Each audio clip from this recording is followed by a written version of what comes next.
Like a Hellcat.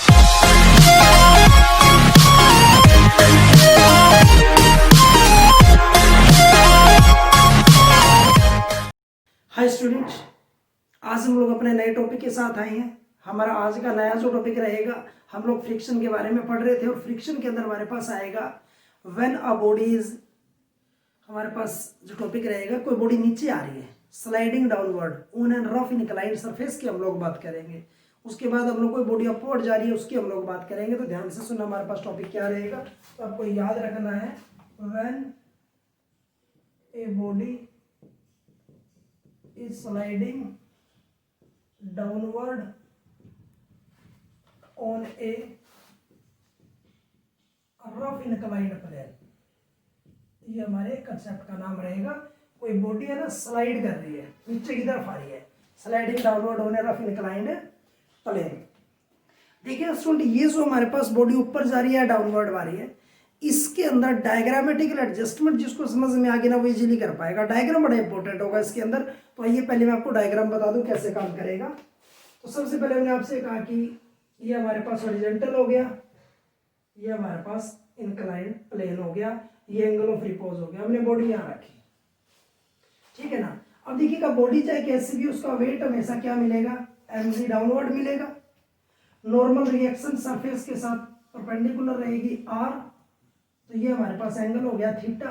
तो आप जानते हैं now the weight is resolve into two component. mg यहां क्या रहेगा, mg cos थीटा, और इधर क्या रहेगा mg sin theta using resolution of the vector. अगर आपको याद हो, हम लोग ये कहते थे अगर ये हमारे पास r है, ये एंगल थीटा है, तो इधर बनेगा r cos थीटा और यहाँ बनेगा r sin थीटा। तो हमने लिखा इधर mg था तो mg cos theta, mg sin theta. तो बेसिक एडजस्टमेंट हो गया। अब हम कह रहे हैं कि बॉडी नीचे आ रही है। अगर बॉडी नीचे आ रही है तो हमारा अप्लाइड जो फोर्स है वो नीचे की तरफ है, ये अप्लाइड फोर्स है, हमारा डाउनवर्ड काम कर रहा है। लेकिन जब बॉडी नीचे आ रही है, फ्रिक्शन का काम क्या होता है, उसको अपोज करना। इट मीन्स फ्रिक्शन जो रहेगा वो हमारे पास ऊपर की तरफ रहेगा, फ्रिक्शन हमारे पास, याद रखना है, ध्यान रहेगा। अब यहीं से हमारे पास ये कहता है, देखिएगा आर और M G cos theta balance कर लेंगे। ये दोनों नीचे खींच रहे हैं, ये ऊपर खींच रहा है। तो सबसे पहले आपको याद रखना है, इसकी कहानी लिखनी है।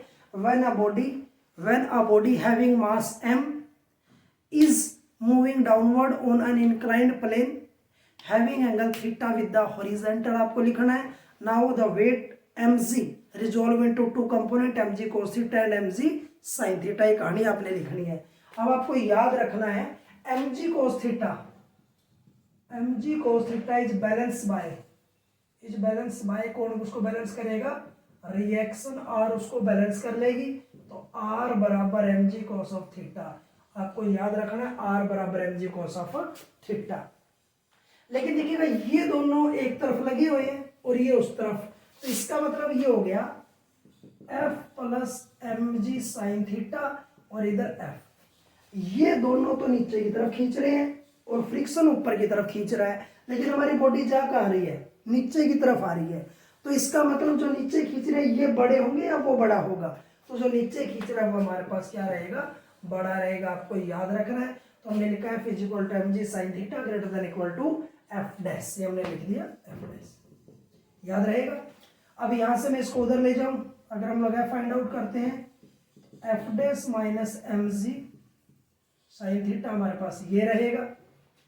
लेकिन आप जानते हैं कल हमने पढ़ा था कि F dash is equal to mu R, हमने ये पढ़ा था। तो यहाँ मैं क्या रख दूंगा, F is equal to mu R minus M ji sine theta. लेकिन एफ हमारे पास क्या हो जाएगा, आर की जगह म्यू और आर की जगह ये पुट कर देंगे एम जी कोस थीटा माइनस एम जी साइन थीटा। अगर हम फोर्स की बात करें तो हम लोग यहाँ इसको छोड़ सकते हैं, हमारे पास फोर्स का कंपोनेंट आ गया, force greater than equal to mu M G cos theta minus M ji sine theta. अगर हम लोग बात करते हैं एक्सेलरेशन की, तो फोर्स होता है mass into acceleration greater than equal to M ji cos theta minus M ji sine theta. अगर m हम यहाँ से कैंसिल कर दे तो a हमारे पास कितना हो जाएगा, mu g cos theta minus जी साइन थीटा, ये हमारे पास हो जाएगा। याद रखना है एक्सेलरेशन, आप इसको इतना छोड़ सकते हैं, बात आपको याद रखनी है, ध्यान रहेगा। अगर मैं बात करता हूँ वर्क डन की, तो आप जानते हैं वर्क क्या होता है हमारे पास, वर्क होता है हमारे पास फोर्स इनटू डिस्प्लेसमेंट। तो हमारे पास वर्क निकालेंगे, एफ कितना हो गया, ये रहा mu M G cos theta minus M जी साइन थीटा, ये तो एफ रहेगा और इनटू में एस। अगर हम लोग यहाँ इसको ड्रॉप कर देंगे तो हमारे पास क्या बन जाएगा, ये हमारे पास बन जाएगा वर्क। अगर मैं बात करता हूँ पावर की, तो पावर मैं आपको यहाँ बताने जा रहा हूँ। अगर हम लोग पावर की बात करेंगे इन दैट केस क्या होगा, पावर होता है हमारे पास वर्क बाय टाइम। तो वर्क हमारे पास ये रहा mu M G cos theta minus M ji sine theta into S divided by time. ये किसके बराबर होता है, डिस्प्लेसमेंट बाय टाइम वेलोसिटी। तो हमारे पास पावर क्या हो जाएगा, power W by T mu M G cos theta minus M ji sine theta into V. हम लोग पावर भी इसके साथ फाइंड आउट कर सकते हैं।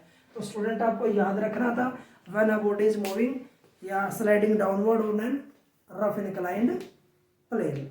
अब इसी को हम अगर बॉडी हमारे पास अपवर्ड मूव करेगी, अगला टॉपिक आ रहा है when a body sliding upward on a rough inclined surface. In that case क्या होगा, ध्यान से आप लोग सुनिएगा, वो इससे बिल्कुल उल्टा बढ़ेगा। मैं इसको साफ कर रहा हूँ, तो आपको थोड़ा सा याद रखना है, स्लाइडिंग या लिखेंगे डाउनवर्ड की जगह upward on a rough inclined surface. कोई बॉडी या रफ इंक्लाइंड सरफेस के ऊपर ऊपर की तरफ कोई बॉडी जा रही है, इन दैट केस क्या होगा, बड़ा अच्छा कंसेप्ट है, आपको ध्यान से सुनना है। Sliding upward on a rough inclined plane. देखिएगा कैसे, हमने आपसे कहा कि हमारे पास ये हॉरिजॉन्टल, ये inclined plane, angle of repose theta, body हमने यहाँ रखी है mg। अब आप जानते हैं बॉडी का जो वेट रहेगा वो हमेशा कहाँ रहेगा, mg डाउनवर्ड। नॉर्मल रिएक्शन हमेशा ये रहेगी, तो ये हो गया r एंगल थीटा। अब आप जानते हैं रेजोल्यूशन ऑफ द वेक्टर की अभी मैं बात कर रहा था, हमने आपसे कहा कि ये हमारे पास अगर r है, ये एंगल थीटा है, तो इधर r cos थीटा और इधर r sin थीटा। तो mg है तो इधर रिजोल्व हो जाएगा mg cos थीटा में, इधर हो जाएगा mg sin थीटा में रेजोल्यूशन ऑफ द वेक्टर।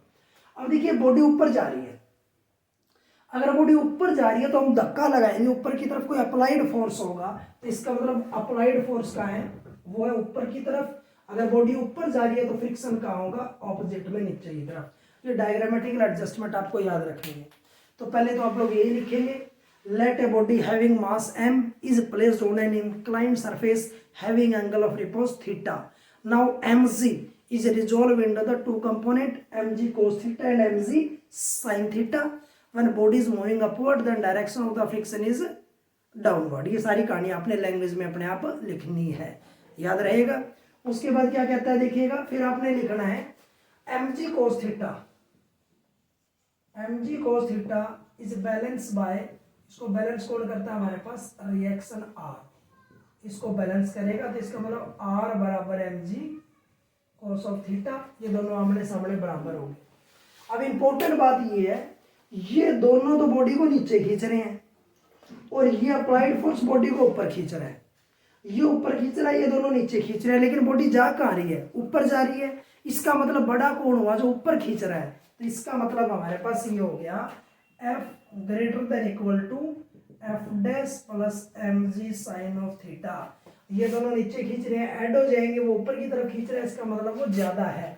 हमने लिखा F greater than equal to mu R plus M G sine theta. अब आर की जगह ये वैल्यू पुट कर देंगे, तो F बराबर mu M G cos theta M जी साइन थीटा। इक्वेशन नंबर हमारे पास रहेगा 1। अगर हमें फोर्स फाइंड आउट करना तो हम लोग यहाँ छोड़ सकते हैं। अब उसके बाद हमारे पास बात आती है फोर्स की जगह mass into acceleration, mu M G cos theta plus M G sine theta. M अगर यहाँ से कैंसिल हो जाए तो a greater than equal to mu g cos theta plus g sine theta. अगर हम लोग यहाँ छोड़ देंगे तो हमारे पास एक्सेलरेशन क्लियर हो जाएगा, प्रूव हो जाएगा, याद रहेगा। यहाँ फोर्स, यहाँ एक्सेलरेशन। अब बात आती है अगर हम लोग वर्क डन फाइंड आउट करें, वर्क अगर W की बात करेंगे तो F इंटू एस, एफ की जगह ये पुट करेंगे, क्या हो जाएगा mu M G cos theta plus mg sine theta into S हो जाएगा वर्क डन। याद रखना है।